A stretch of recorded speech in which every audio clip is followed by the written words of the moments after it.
Tell you what. All right, Dan. I'll tell you what, Mr. Moneybags. I'm gonna make this more interesting for you. How about we double it? $2 million. $2 million says I beat your boy Dylan Dennis. I know you're gonna see this. I know you're gonna see this clip. God damn. You're coaching him. You're guiding him. He's definitely gonna show up, right? Yeah, fuck you. Both of you are all bark, no bite. $2 million that says I beat your boy. I will send you the contract tomorrow. Wow. But no, he's not gonna respond. All bark, no bite. And like, there's something about like calling somebody out, which you immediately respect them a little bit more, like willing to put yourself out there for a fight. Make a new name for yourself. Look at what has happened to Michael Perry. You know, one of our big stars here, the King of Violence. He titles himself, and you know he's had such a rise in the sport. Now he's up against you know, a little dweeb of a thing in a fight this weekend. Joe Rogan didn't hold back when Logan Paul turned down a fight with Conor McGregor, one of the biggest names in combat sports. Logan, often flaunting his warrior persona, was given the chance to step into the ring with a legend, but he politely declined. Joe couldn't let that slide, calling out Logan for talking tough while backing down when the real challenge came. Despite all the flexing, Logan folded faster than a cheap deck chair when it was time to face a true fighter. Would like to fight Conor. I think it'd be really cool. Do you think that you're too big for him? I could cut to 185, and he's. But size-wise, Conor was most effective at 145. Yeah, but we'll always come back to, like, he's a professional fighter. I'm a YouTuber, you know, and so that's supposed to be the give and take of it. Like, why would I, a YouTuber who's 0-1, have any business beating the great Conor McGregor? Conor McGregor is due to fight Logan Paul, not to be confused with Jake Paul, in India for $250 million each.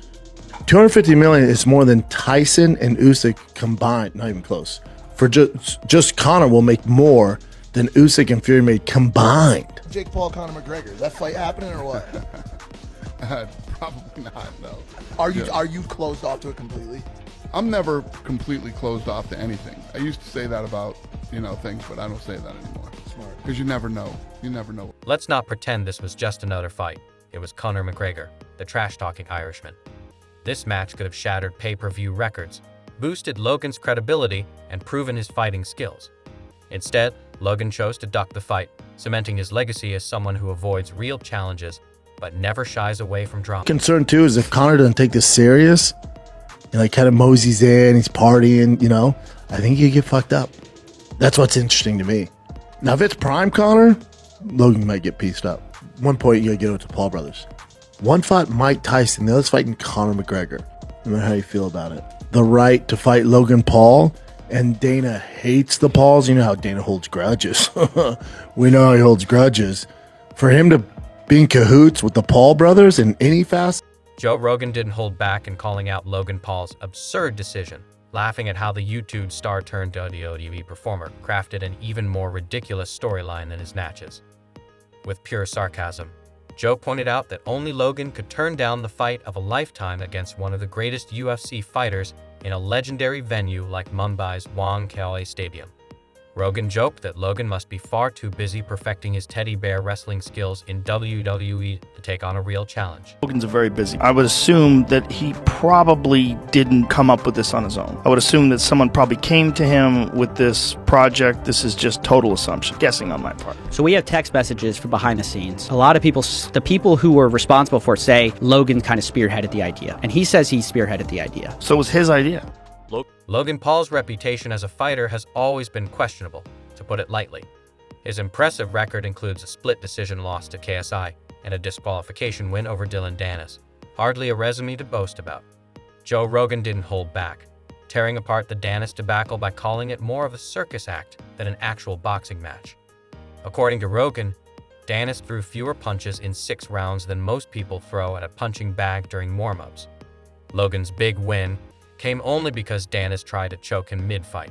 Hardly a victory, Rogan quipped, but an escape from embarrassment.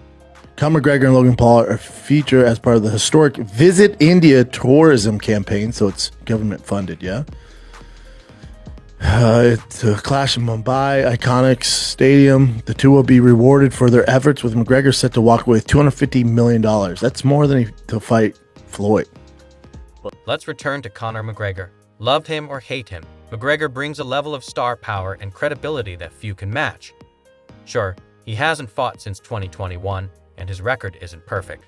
But even a half-injured McGregor is miles ahead of Logan Paul. Joe Rogan put it bluntly. Conor would dismantle Logan with one leg, even blindfolded, and it'd still be over in less than 3 rounds. Will be funded by the Ambani family dynasty, the richest in India. See how much they're worth? So 500 million has to be pennies for them. So India's Ambani family tops Forbes list of Asia's richest families. You know how rich you got to be Asia's richest family? Singapore, India's Ambani family tops 2017 Forbes list. Internet sensation turned wanted fighter is truly living up to the family legacy. He's Jake Paul's older brother, and if there's one thing these two share besides their last name, it's their talent for cherry-picking opponents. Jake, the king of carefully curated matchups, famously avoided real boxers until he couldn't anymore. Logan isn't much different. In fact, the apple didn't fall far from the tree. It practically rolled in Jake's backyard. I would love to do a UFC fight. Man, who the hell are you gonna fight, bro? Who do you want me to fight, Mike? Maybe Conor or something like that. Jake's legendary challenge to Mike Tyson wasn't some random choice. Tyson, now in his 50s, is far from his prime. Sure, he's still a boxing icon, but let's be honest, he's not the same Iron Mike who ruled the heavyweight division decades ago. Inspired by Jake's boldness, Logan seems to be following a similar path, targeting big names with low risks. It's a strategy that says more about maintaining a brand than proving real skill. Logan's fight history follows this same formula. A match with Floyd Mayweather, a 50-0 boxing legend, sounds impressive, until you realize it was an exhibition with no stakes. Floyd didn't even bother to train like he would for a real fight, and Logan barely landed a punch. Meanwhile, Jake kept himself busy facing aging MMA fighters and basketball players, consistently sidestepping actual boxers. The Paul brothers might as well trademark strategic opponent selection as their fight strategy. That would average Great, up. man. G and Jake Gyllenhaal. That might work. I don't know what was going on there. Oh, you know what was going I on, know brother. what was going on You there. know what was. When Conor McGregor's name came up, it was Logan's chance to do something different. Actually fight someone with real credibility and skill. But what did he do? He backed off, just like Jake would have, avoiding the fight faster than he dodges tough questions in interviews. After all, why face someone like McGregor when you can stick to safe, profitable bouts with opponents who either don't know how to box or are well past their prime? Joe Rogan also dug into the psychology behind Logan's decision. This isn't about money or fame, Rogan argued. Logan thrives in controlled environments like WWE, where he can script his moves. In Misfits boxing, he picks opponents who barely pose a threat. But McGregor, that's a different story. Stepping into the ring with him means risking your brand's destruction in under 10 minutes.